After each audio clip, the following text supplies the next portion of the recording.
mix ready. I'm getting. What's up, guys? My name's Noah and you're watching The Productive Producer. So we're gonna keep today's video real simple, really straightforward, really simple. It's just gonna be some really useful Ableton tips. And the first tip is hitting the like button on this video for the YouTube algorithm. And don't forget to subscribe. So I've got a project open right here and I wanted to show you guys the first thing, which is key mapping. I'm gonna hit Command K and all this stuff is gonna turn orange, right? Everything that I can key map will turn orange. For a practical use of this, you can just go right here, like I added a utility to my master channel and I set it to mono and turned it off. So now when I click M, whenever I click M, all I need to do is just click the power button right there and press M, and then I can press Command K and get out of key mapping mode. Then you can see right there, I'm pressing M and I can check my mix in mono while I'm working to see if there's any phase issues, if anything's really disappearing in the mix when I switch it to mono. And if it's all good, I can switch it back to stereo. It's a super easy way, and you guys can get real creative with how you guys want to implement this and different uses for this. There's so many different uses, a bunch of different cases.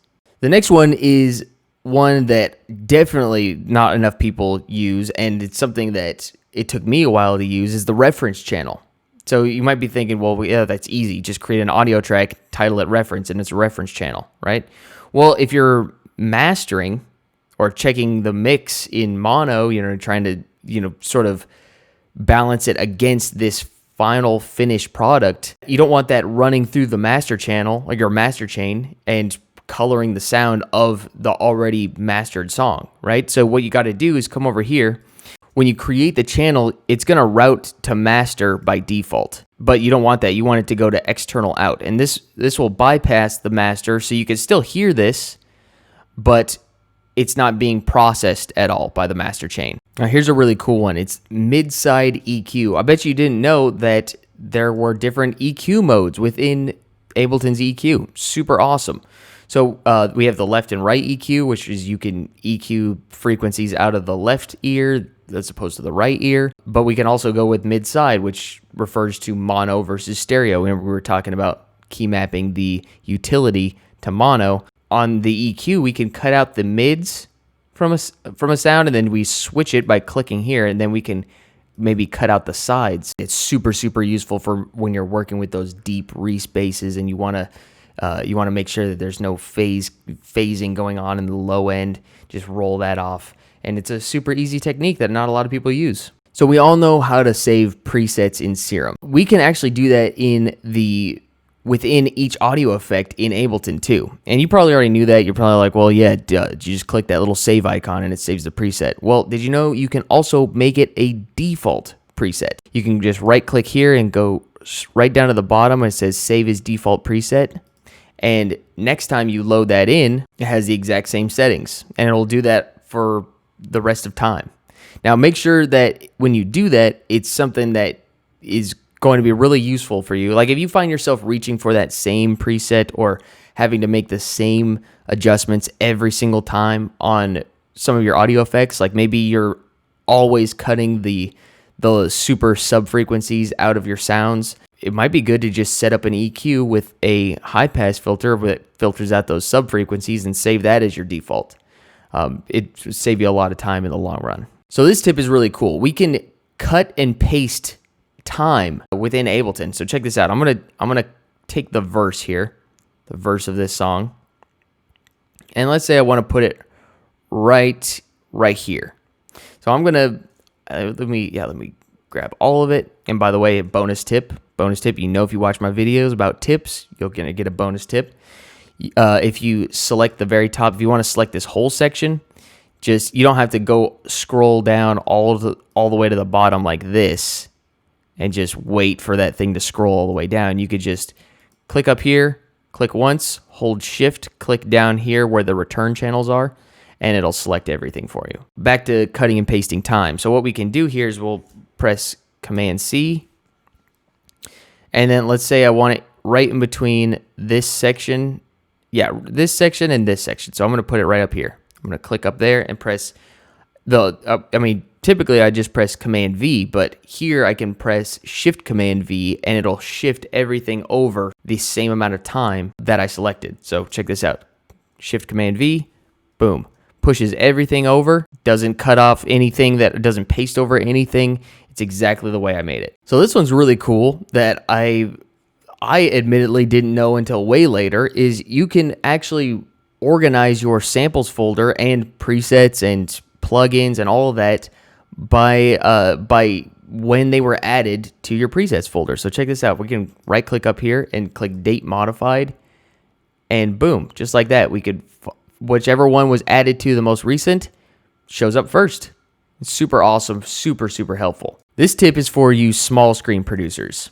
I'm sure that a lot of you guys, if producing on a low resolution laptop, are looking at a screen that looks like this when you're producing, which is not great. I mean, it makes it hard to move around, and you really got to scroll for a long time to get around your project.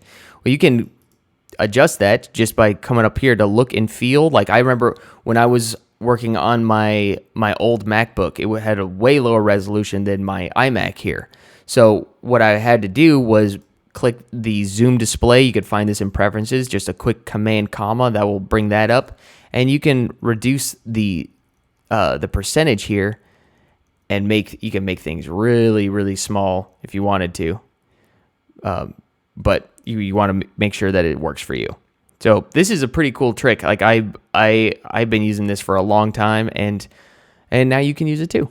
A lot of people don't know that Ableton has a soft clipper built in to their glue compressor. It's also built into the saturator, but I like the glue compressor one. So what you can do is, like, let's take this kick up here for example. I've already bounced these with these settings here, but what I did for this example is I turned up the volume of this sample so it was clipped on its own, and then I added the soft clipper after the fact. So you'll hear the before and after for that. So what I did was come in, put a glue compressor on. I just brought the threshold all the way up because I don't need to have it working at all. All I need to have is this clip soft button enabled. And what that'll do is it takes this sound, which was the unaffected clipped sound, and tames it and makes it softer like this.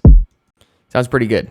And the next tip is something you may already know, but I definitely feel like it's underutilized, is the locators. Up here, you can see these lines up here where there's all these indicators of what section of the song it is. This is super, super helpful, especially if you're sending projects back and forth between two people. But it's pretty easy to get these things in there. You could just come up here, click wherever you want to set a locator. Like, let's see, drop. We'll say drop B for this one. So I can come up here and click set. That's a button right there to set the locators. You can also right click up here and hit add locator right there. But then to rename it, just press a quick Command R. And just like that. And the last tip is using Max for Live. Max for Live is such a great asset within the Ableton sphere. It's like there's so much good stuff in there. The convolution reverb is really good. They've got a bunch of different really cool devices, but I mean, I'm just going to show you this one right here, the LFO, which is sort of like a perpetual LFO. It's great for effects. We could just click on something. We'll just click map and then click this, and it automatically just maps it that easy. And we can adjust it here, and if we wanted to shorten the range there and bring it in closer, we could change the rate if we wanted it to go faster or slower. If we wanted it to offset a little bit, we could smooth out the curves. If we add some jitter, we can make it jump around a little bit, make it more erratic. It's just really great for creativity. And this is not the only Max for Live device in there. There are a bunch that you can use. Would highly, highly recommend. So I hope this video helped you guys. I mean, I know that I wish that some people had told me about this stuff back in the day, but hey, we're learning about it right now, and hopefully you guys got the jump on me learning about all this stuff. So remember, if you guys like this video, click like. It doesn't cost you guys anything, and it really helps me out. And don't forget to subscribe too, because you guys know every Friday, new video coming out. Anyways, thanks for watching, guys. We'll see you next Friday. Yeah, I'll run the track. I'm getting